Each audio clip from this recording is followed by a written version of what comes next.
Нам долго рассказывали одну версию нашей культуры. Пришло время вспомнить свою. Нам говорят, что до прихода русских народ Саха не имел истории и не был цивилизованным. Это утверждение является колониальным нарративом. Во-первых, у народа Саха существовал эпос Алон-Хо, развитая система знаний о мире, обществе и морали, передаваемая устно.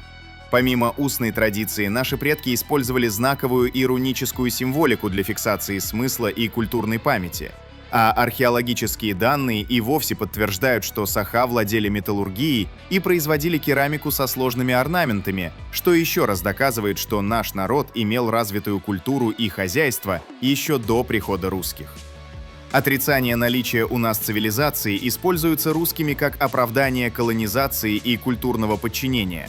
Но еще больший смех вызывает у нас миф о том, что Саха не выжили бы без России, но об этом в следующем видео. Не забудь поставить лайк и поделиться этим видео.